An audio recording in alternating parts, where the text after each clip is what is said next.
And this, and the bigger discussion here, and the reason I wanted to talk about it is because it's been so long since anybody's seen any type of assing off from the stands, the fans, the crowd, that they don't know what to think of it and are just completely bamboozled and mortified by it. And it's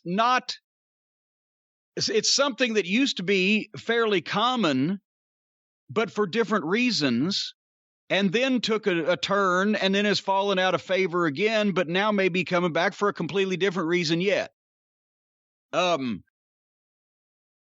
But the idea of people jumping in the ring started as far back as the origins of the wrestling business because someone was incensed over something that had happened. Even in the days before there were particularly heels and baby faces, there were instances because there was a lot of betting going on and somebody to lose their money or whatever the fuck. And we've said there's been spectacular cases like when Danny Hodges' father hadn't been smartened up and Angelo Savoldi was healing on him. So Hodges' father fucking stabbed fucking Savoldi. But from the dawn of wrestling, jumping in the ring has been because someone was incensed at someone, at the heel, at the referee, at the whole situation. That was 95% of trouble that would happen at wrestling matches. The other 5% would be fights amongst other people and a general riot when they set the seats on fire when a stipulation got fucked up or somebody didn't show up or whatever. And most of the time, you always had to be on guard from the time you left the locker room till the time you got back to the locker room. But especially the heels mostly. The baby faces every once in a while would get some wise ass, but mostly it was people wanting to pat them and touch them and feel on them and girls wanting to kiss them and etc. But the heels had to be on guard, but you knew when your trouble spots were, and you knew when you were in a particular town where or when or if you might have trouble, if you'd been there enough and got used to everything. Most of the time you could get to the ring just fine, although that was touchy too as well. I saw a guy myself in the Cincinnati Gardens jump Roddy Piper on the way to the ring for the match. He was such a hot heel. The guy just came out and fucking took a swing at him right between the cops. And I couldn't see whether he nailed Piper or not, but Piper was down on top of him and hit him with, those real fast punches Piper would use in the ring when he was down on top of a guy? Same fucking thing. And the cops carried the guy out by feet and arms within seconds. But that was going to the ring. Most of the time you could get to the ring, and you always had a police escort. More on security later. And then in the match, pretty much as long as the babyface was in charge, or any point that the babyface was in charge, you knew you were pretty good. You were okay. But there were points in if manager interference, after we've taken over and got the heat, that's why I never sat down and why I was always pacing, because I had to turn back and forth to make sure that I could see people coming at me as soon as possible, especially anytime I would interfere. If I hadn't done anything and I was just leaning on the apron, I was looking around, but you knew your trouble spots. And then a manager interference or a match with no manager, but a heel pulls out a gimmick and uses it. And that can fucking trigger somebody to try to come in. And then most of the time it would happen in the finish or right after the finish because people are hot about it. In the finish, when somebody is cheated behind the referee's back and the fan might get there before the referee turns around. I've seen that happen. Or other times, obviously right at the 1, 2, 3 fuck finish, boom, here's going to come some shit. Or especially and most often, as we've seen by the Oxbaker Cleveland riot, Afterbirth, where the heels are getting heat on the babyface. Now the bell is ringing, the match is over, especially if it's the main event, because here's another thing. This is foreign thinking to people with wrestling impressions of these days because they wouldn't think this way, but the people knew Even if they, in those days, even if they got kicked out and or arrested after the main event, what are they going to miss? So that's when it would always fucking happen, not only because that was the main event, the most important match, the biggest star or whatever, but also because people are like, I can try something now because I won't miss anything. And during the heat after, people are trying to hit the ring. I mentioned on the show here not long ago, I think, the one time I saw one of the fans getting the better of somebody is poor Jimmy Hart. He was on top of Ken Lucas in the Gardens and choking him. And this guy, you can see it on video. And I was about 10 feet away from it when it happened. He spun right around one of the guards and rolled under the rope. And one of the guards tried to grab his foot and missed it. And he was up and just windmilling Jimmy Hart right on his back from behind before Jimmy knew what the fuck was happening. And Lawler turned around and saw it, and the cops are piling in the ring, and they got him off. But that's the only time that I've personally witnessed a fan get the better of any of the boys. So that's a fool's errand. But that would be the finish, and then the afterbirth, you're getting the heat. That's when people are going to try to hit the ring. And then the most dangerous thing you will do that night is the walk back. Because now they're as mad as they're going to be, and you're going to be as close to some of them as you're going to be the rest of the show, and that would be where shit really broke loose. That was the most dangerous 30 seconds of your night. That's what used to instigate fan interaction. Go ahead. The two things I always heard about the walk back, tell me if they're true from your experience. One, never stop, keep moving, no. And Yes. Two, the Terry Funk rule, or maybe the Johnny Valentine rule. If there's a guy just standing there directly in front of you and he's not moving, walk around him. Yes. Because it's like block or charge, right? They're going to try to instigate.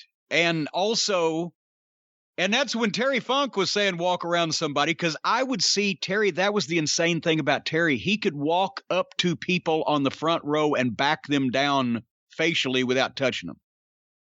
And it was, I don't know how he did. Well, I know how he did it, but you have to be Terry Funk to do it. But also, you don't watch, I didn't watch people's faces, you watch their hands. Because you want to see if anybody's got their hands in their pockets. Because we're leaving Biloxi one night. Well, as a matter of fact, that was the night I've told the story. And I won't have too many fan stories here, but the fucking big farm boy that fucking came at Bobby and Bobby front face locked him, and the guy was like 350 pounds and just stood up with Bobby, and his feet were flailing in the air, and he's wiping out ringside seats with Bobby Eaton, who wouldn't let go. And all the cops are trying to clear that up, and I'm turning around going, holy shit, and there's an old man with a cigar and a fucking hat and his hands in his pocket. And I said, well, fuck it, better to err on the side of safety.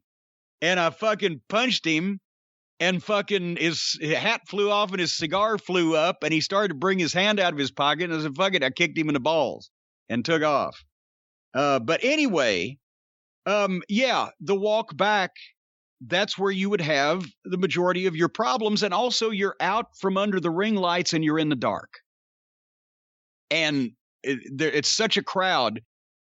Obviously, there have been many lawsuits. Midnight Express was involved in another one where supposedly the wrong man. You can get stuck. Somebody reaches those crowds. And remember, it wasn't everybody sees TV now and they've got these elaborate entrances in these stages. Look at the pictures from the 60s and 70s and 80s of these arenas. You had ringside seats and small aisleways with groups of uniformed policemen escorting you, but the people are jammed on the floors and they're shoulder to shoulder, elbow to elbow, fucking however numerous deep, yelling or throwing stuff or trying to spit at you, and somebody could reach through two people with a fucking ice pick or a pocket knife, and boom, and you're done right back and they're gone. It's happened a million times. Sometimes they'd never even caught the people that they saw, cut the guy or whatever. Remember the guy that's cut Blackjack Mulligan in Boston 270 something stitches? Gorilla Monsoon threw the guy to the ring to the cops, and the cops, it either didn't give a shit, or because it was Boston, I guess, or thought it was all part of the show and let the guy get up and run off. But anyway. What about, go ahead. After this thing happened on Dynamite, one of the instances a lot of people mentioned, and Some people even sent the clip. And give credit where it's due. Justin Roberts apparently took this guy down. Yes, Good on Justin Roberts, but a lot of people sent us the Mark Curtis, Brian Hildebrand clip from Nitro. A referee's job when that happens. And I wish the fuck that I had Twitter for all the people, but I've seen it, that people have sent it out on a regular basis. But yeah, that's where I was going from the 60s, 70s, and 80s territories to the Attitude Era. Because now it started being a mixture. Did you notice? Because especially the WCW shows, because they had the spring breaks and the Road Wilds and whatever, and also the NWO, and it was supposed to be cool and anti-establishment. They had more people throwing things, which they encouraged, sort of like ECW with that chair thing. They put the chair throwing on their open and left themselves fucking so legally culpable. I can't believe Heyman's father was an attorney.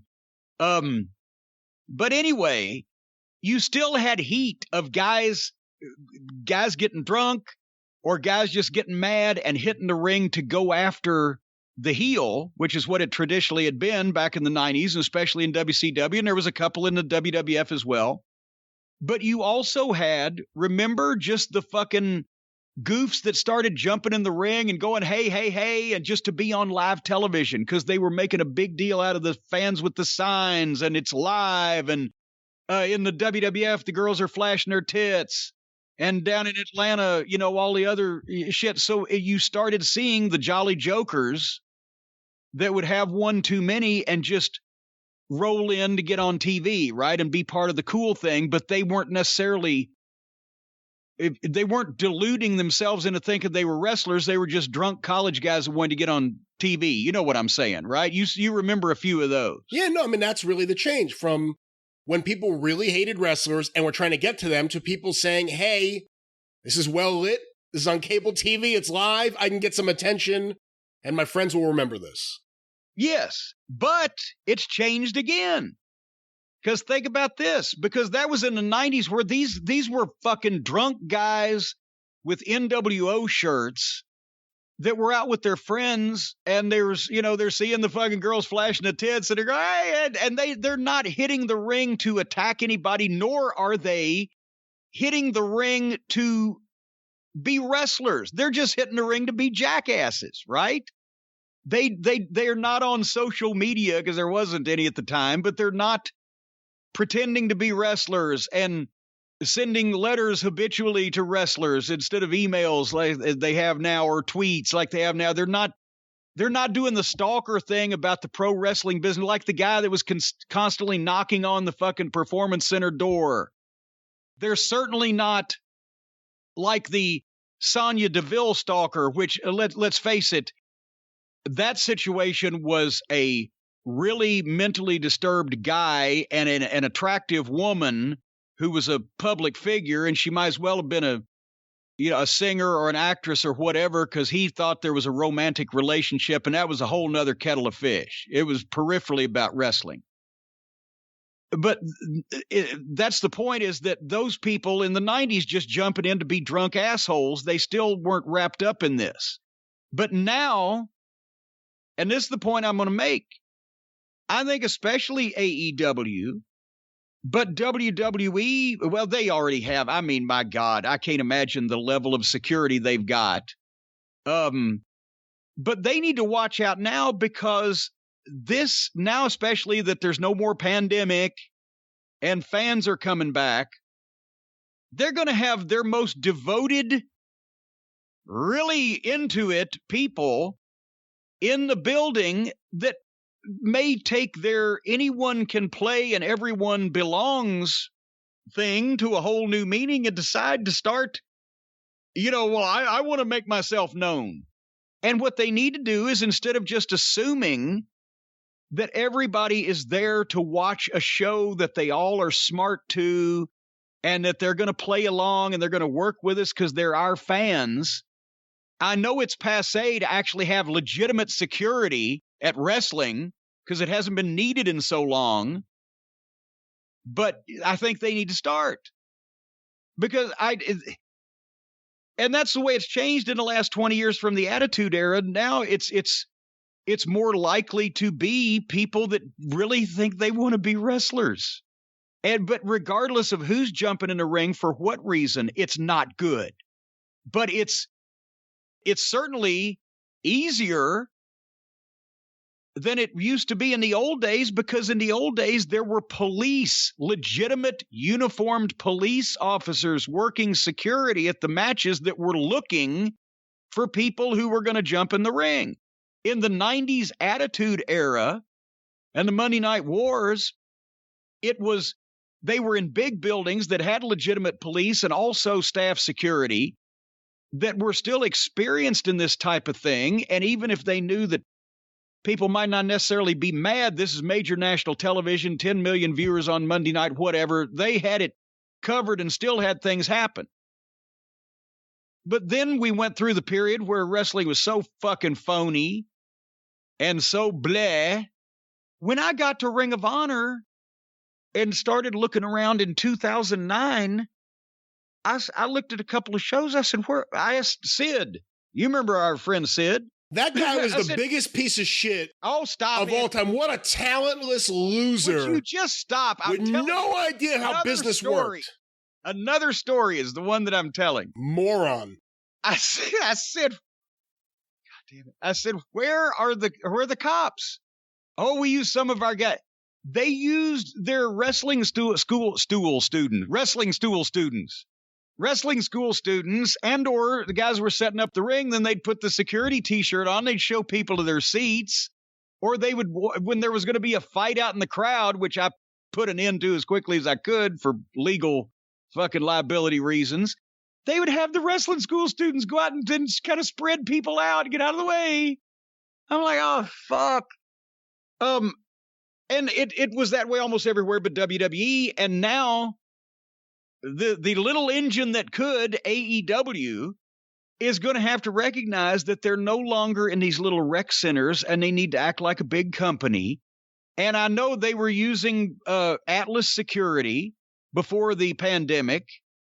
And I've worked a bunch of shows with the guys at Atlas Security, and I'm not saying anything bad about them. But Atlas Security are not uniformed police officers that are carrying weapons and are licensed to arrest people. Yes, they can handle the drunks and the fucking goofballs and the people that get in a fight and the people, whatever the fuck. They've got plenty of experience handling all that shit. But when you're doing national television and you're doing shows from big buildings, and especially if you think you might have a security issue, not because anybody hates anybody on your card, but because everybody thinks the people on your card, they can whip them, and or since you fostered the idea that everybody can wrestle and everybody can play, are you going to delude some of these people? And, well, I could jump up and be a star too. You need to have a couple of people around in uniform that have the power of arrest and handcuff to dissuade that type of activity. And I've just, the evolution of the way security was in wrestling, and I know a lot of people will say, God damn, Cornette, as many stories as you've told about, people jumping in the ring, I'm surprised they had any security. That's what, in some places, yes, there's always instances where you had shitty security or they didn't care or lackadaisical or whatever. But in the big buildings, the big promotions, the territories, they had to have, in Knoxville in the 90s, when I ran Smoky Mountain Wrestling, we were obligated in order to rent the Knoxville Civic Coliseum to have, I think Sandy Scott cut it down to either 6 or 8 uniformed Knoxville police officers at, I'm going to say it was $30-something an hour back even then, along with ushers and ticket takers, or we couldn't be in the building. They demanded that. Most buildings did have some requirement of the amount of legitimate police officers, whether they were off-duty police and working security in uniform, or whether they were on duty in some places. It just depended. You had to have that. And the majority of them, they generally, especially in the old days when most everything was done by cash and there was these huge crowds in these buildings, somebody would be by the box office but the majority of the uniformed police would be there primarily to escort the heels to the ring, surround the ring. Generally, the rule was at least one uniformed cop in every corner of the ring in a chair facing the audience, right outside the whatever railing or barricade or rope or whatever there was.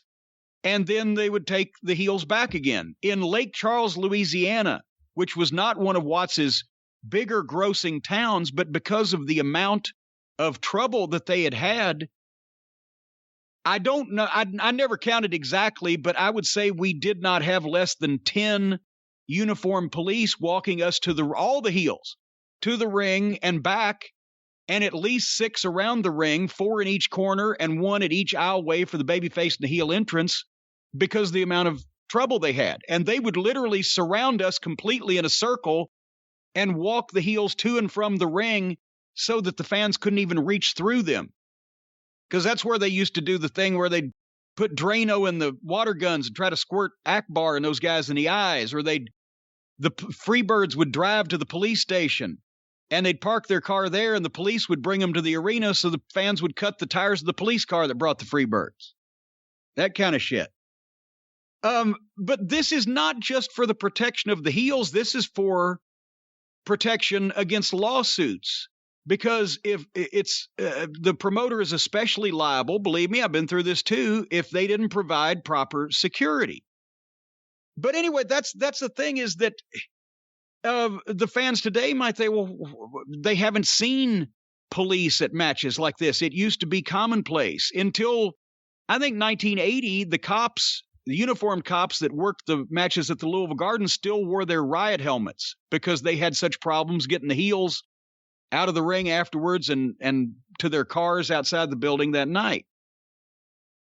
And then, most people have grown up watching the WWE and WCW television of the 90s and then WWE of 2000s, where there's so much room around the ring and you don't see police and you don't even see the security because they're purposely not shot on camera. Goddamn, to get to somebody in the WWE now, the way their floor layout is, you'd have to be like the fucking Super Bowl streaker. You'd have to run 30 yards to get to somebody. It used to be in the arenas for house shows, it was a matter of 6-8 feet. And so, point is, they're all too fucking slack, Brian. Now they've all convinced themselves there's no heat anymore. Nobody's going to try to do anything. Everybody's with it.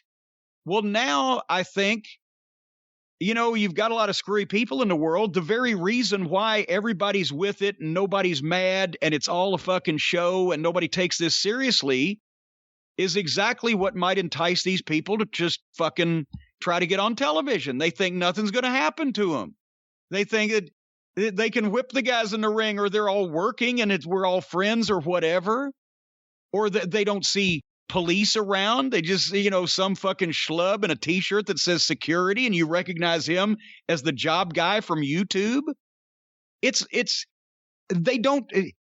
used to be an intimidating thing as a fan to come in and see that fucking ring in front of a big arena full of people and the guys in it under the lights. Most people, unless they got drunk off their ass, didn't want to have anything to do with that. And I've seen guys jump in the ring convinced they were going to whip somebody and stand up and look around and fucking freeze. Like, what the fuck have I done? And then they're toast. Terry Funk used to rip their pants off. His father taught him that.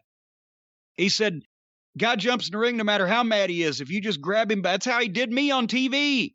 They do the fuck in Memphis that time. I didn't know it, but they do the marks like that. Grab the fucking back pockets and pull down, and you pants that motherfucker, and he's standing there either in his shorts or with his dingleberry hanging out in front of 5,000 people. He's done. But anyway, that's, it used to be an intimidating thing. There used to be a lot of cops around, security. The guys looked like they'd kick the shit out of you. There was no reason, no motivation except anger to try that. But now it's just, what the fuck? Everybody's just jacking around. I think they're not, if they if they're not taking it seriously on camera, I'm thinking the people off camera are taking it less seriously and just think, oh, we can all do this. That's dangerous.